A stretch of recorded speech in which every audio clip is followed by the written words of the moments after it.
Hello and welcome to this video where we're going to look at how we can use a special tool within Accordance Bible software to help us with word studies. So let's begin by opening up my copy of Accordance. Of course, I've got the splash screen turned off, and then I'm not going to walk you through the various aspects of the workspace at this time. We've covered that in earlier videos. In the past, when doing a word study using Accordance, there were a series of manual steps that we would go through, and this included doing a basic search for the word in the first instance, perhaps following that up with a search looking on the Strong's numbers. We would then dig a bit deeper into that word, perhaps looking at lexicons, dictionaries and related resources. And then we might go a bit wider and look at data on the distribution of that phrase or that word throughout the Bible or the Old Testament or the New Testament or even the Septuagint, as the case may be. Excuse me. And then finally we'd perhaps dig into some grammars if there are particular points of grammar and syntax that we wanted to clarify. And then beyond that we'd move into the commentaries to see what particular commentaries have to say about the term that's the focus of our investigation. Now, I've actually prepared a video earlier this year which goes through that longer and manual process step by step, and I would certainly encourage you to go and look at that video at some stage. I think it's really helpful when using the instant word study to also be familiar with the more detailed manual process that is in the background, because then you can really appreciate what a fantastic tool the word study tool is. But anyway, let's expand my copy of Accordance, my workspace, to cover the whole screen. You'll note that I still have my instant details turned on and my normal range of topics. Now, if I start the word study on a word out of the Hebrew Bible, I'm only going to get results from the Old Testament. Similarly, if I start the word study, for example, on epoiesin in the Septuagint, I'm only going to get results from the Septuagint, which is the Old Testament, but it won't include any occurrences of related Greek words in the New Testament. If I took the same word, for example, created, if I took that word from the NRSV with Strong's, then I'm going to get all the occurrences of the word, whether it's occurring in the Hebrew Bible or the Septuagint or the Greek New Testament. So one tip is, of course, to begin with your English NRSV, choose the word you're wanting to do a word study on, and then you have two options. They're both basically the same thing. You can right click, and down here you'll find word study. You can do the word study based on word or key number. Or if we were doing it from the Hebrew or the Greek, for instance, if we came across here to epoiesin, right click, word study, we can look it up on the lexeme, do the word study based on the lexeme, on the inflected form, which is not available in an English word study, or with the root. Okay, so we might, in a moment, we might actually do the word study from the LXX.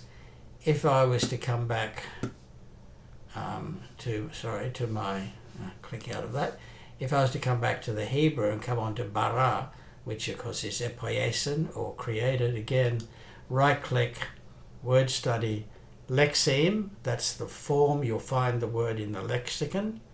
The inflected form, for example, in this case, second person masculine singular, which by the way, it's third person, it's telling us that in the instant details down below as well. So I could do a word search based on the inflected form, so it would only find occurrences of bara in the third person masculine singular form, or I could search on the root. Okay, and it'll look for every example in the Old Testament which is derived from the root bet resh aleph, not just those words which mean create.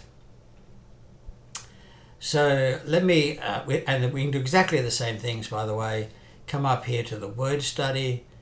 We've already selected the word. Come up here to the word study, and we've got the choice lexeme, inflected, or root. If I'm doing it from the English, go to word study. Sorry, I need to actually get into the English. Select the word created, and then I can do it by key number, or I can do it by word. Now in this case, if I was doing it from the English, I would do it by key number, because I wanted to find all occurrences of that basic word, the Strong's number, irrespective of how it's inflected and how it's translated. So let's suppose I'm going to do a word study of the English word created by key number, and there it is. It's fast as. So we've still got the text over here, but in this zone over to the right, we're told that the word occurs 53 times. Okay. And we've got a definition from the Strong's Dictionary, Hebrew Dictionary of bara. We have a number of different ways in which the word is translated. Created 31 times, create, creates, creator. This is the advantage of a Strong's number search rather than a word search. A lexeme search would do this much the same thing, of course. A little bit further down we have pie charts. So if I wanted to see that in more detail, in a larger form, here it is, a larger form. I can even make it full screen, and I can go through and see the different ways. But overwhelmingly, 31 times out of 50 something, it's going to mean bara is going to be created. Okay, I'm going to shut that one down, hopefully come back here. I'm going to come back in, make the word study window a bit bigger. You have a number of graphs. If you wanted to copy one of these, by the way, you can simply right click. No, I have to enlarge it and then right click. Same with this. If I've got the image up like so, I can actually click on the thing and go copy picture, paste it into my window, paste it into my text. You get the frequency graph, which you can see here. Again, I can make it larger, see what's going on. So the word create is particularly found, surprise, surprise, in Genesis. Not really very often in the other parts of the Pentateuch. Really doesn't occur at all through the historical books. Becomes a really important term in the prophet Isaiah. And so this would be information which could be really helpful with an assignment or exegesis task. Again, if you're wanting to save that and as something, you go copy picture, and you can paste it into your essay. I'm going to shut the information pane because we don't need that when we're doing a word study. Then down the bottom there's a number of other resources, and as your cursor moves over them, the instant detail box at the bottom is telling you what they are. These are where things you would look up, resources you would look up in order to pursue different aspects of the word study. So you might want to look it up in Brown Driver Briggs, the classic, rather old but classic lexicon of Hebrew. You may have BDB Abridged, which is a shorter version of that. You might want to look it up in the NIV Hebrew dictionary. We've got Strong's Dictionary, and we've got Kohlenberger Mounts, which also you might want to look it up in. And if we did, for example, if we did look this up, we click on it, and here's the entry appearing in the left-hand side, and here's our entry here, H1254, bara, occurs 48 times, and there's a related one here of, or still H1254. So there are 3 entries, okay, to do with the same Hebrew Strong's number, slightly different meanings. This one means to cut down or clear a forest, not quite the same idea.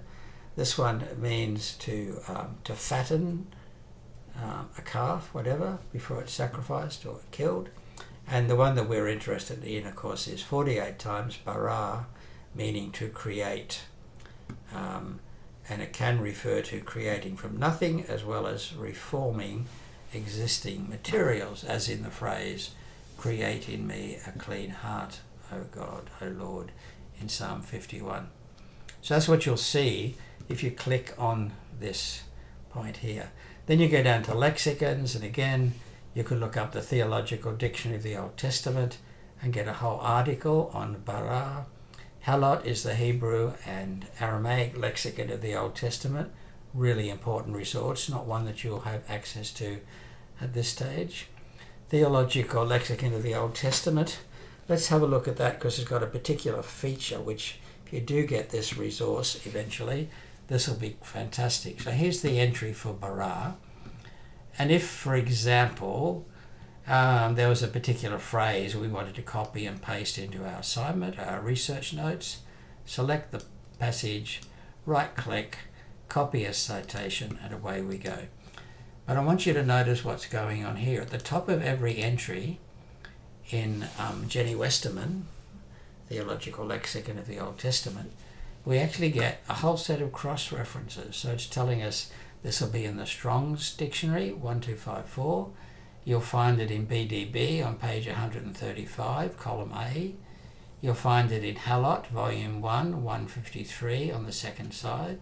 You'll also find stuff on bara in the Theological Dictionary of the Old Testament, volume 2, page 242 to 49. And notice down the bottom in the instant details, it's giving me just a brief preview of that material as I go across. Theological Word Book of the Old Testament, page 278.